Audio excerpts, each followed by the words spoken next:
Hi, today we're making individual servings of that infamous Mexican 5-layer dip, but it's all whole food plant-based. So join us in just a minute.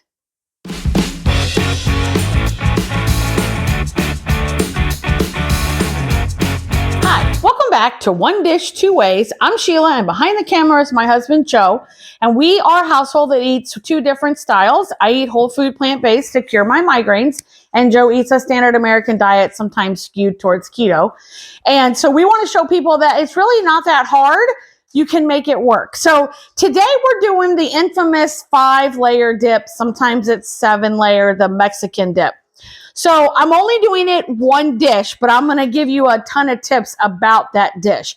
And the reason being is Joe does not like this dish. So to make it his way, he would not eat it. So but this dish can be made as simply or as complicated as you want it to be, whatever you want.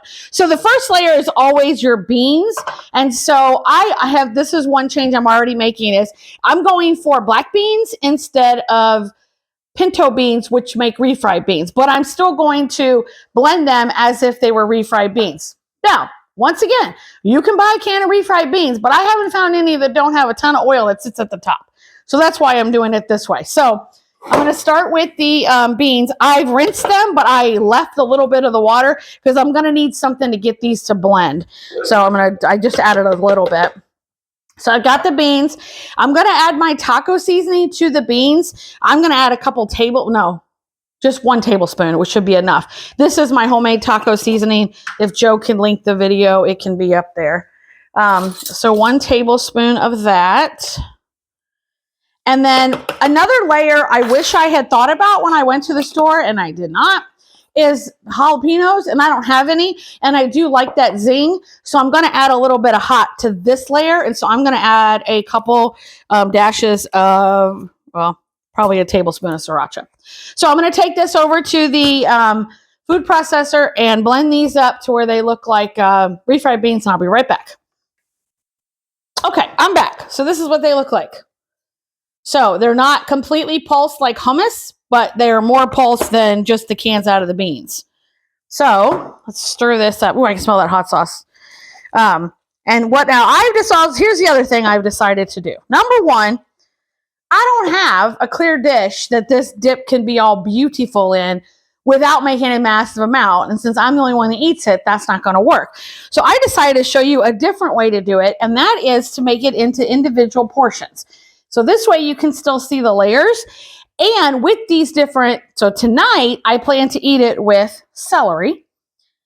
Another one I can put over a baked potato later in the week. Another one can be used for taco salad later in the week. And then this one could go back to being veggies or whatever the case may be. So it gives me, plus if I portion it out, I'm kind of a dip person. And so sometimes I go a little overboard. This way I can't go overboard. I'll only eat the one. Or if I go to get another one, Joe might nicely say, you sure you want to do that? So I'm basically going to divide this. Probably did not divide that correctly. See, already my eyeballs are different. I am hungry, so that's probably not helping the situation. Okay. So we clearly need some from this one.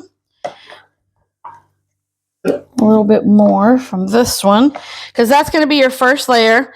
They do not have to be perfect at all. So I'm just going to press this down. Like I said, you can use a can of refried beans.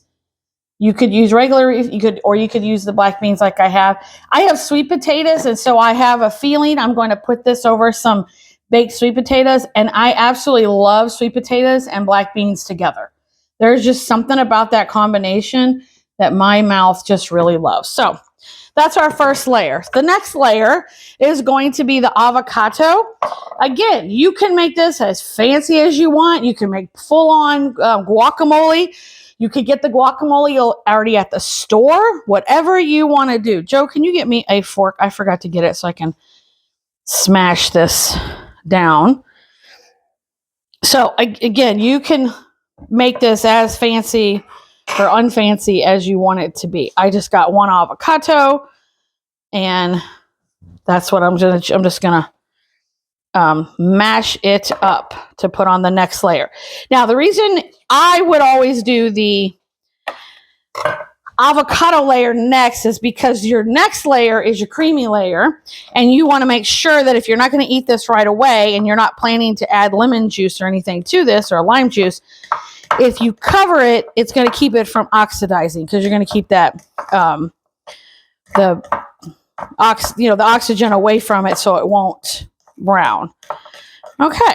So the other thing is, because I'm still trying to have a lot of weight to lose and I need to keep my fat down, by dividing this up, I'm not eating this whole batch in one sitting, which is not what I should be doing. So I'm just dividing this into 4 servings, and then I will pat this down.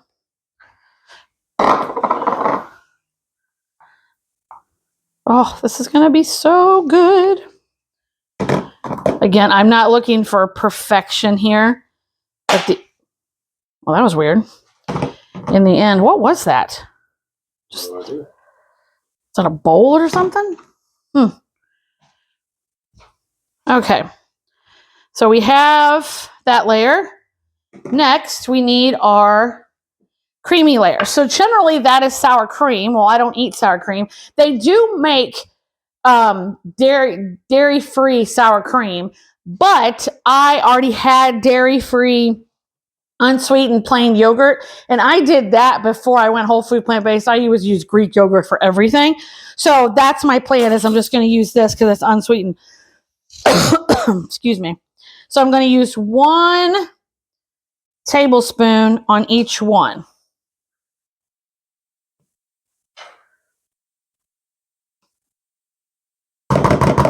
Okay. See if that's enough. Oh, that's more than enough. Okay. Originally, I was thinking I'd have to use 2 tablespoons for each one, but no, this is more than enough.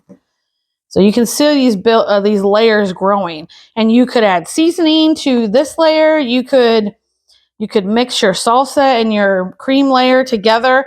Now, if you weren't dairy-free, this is where you would add your cheese layer. But I could make a dairy-free cheese, but I didn't want to go through all that. I just wanted the basic 5 layers today. I just wanted simple. So the next layer is going to be salsa. Now in this layer, I did decide to get salsa from the store, but you could easily get pico de gallo if you've got some salsa. Now I will do 2 spoonfuls, so this is about 2 tablespoons on this one, or for each one. You could easily do that. Or like I said, mix your sour cream and your salsa together, or mix your salsa and your avocado to make a really quick guac. I mean, you could really make this as, like I said, as fancy or as easy as you want. And you could use all store-bought ingredients or make it all from scratch. Be a good way in the summertime to use some of your extra tomatoes up. Add some cilantro and stuff. And then the next layer is going to be green onions. And then you could add pickled jalapenos if you want, like I said. You could add black olives. You could add corn. You could add bell pepper. And that's the other thing. I didn't get the bell pepper out. I cut them earlier today, but I do plan to eat some of this with bell pepper strips. Or I didn't cut them into strips. I cut them, thicker, were like chippy size. So let's give this a try. Joe, did you change your mind? Do you want to give it a try? So I got a little bit of everything on here.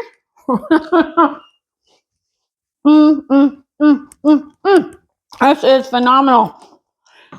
Perfect sizes for me, so I don't overeat on it. So, are you a Mexican 5-layer dip lover? And if so, give me some ideas of other things that you put on yours that I can maybe adapt for my next batch. Thank you so much for joining us. If you like what you see, if you could like and subscribe, we would truly appreciate it. And I hope you have a great week. See you next week.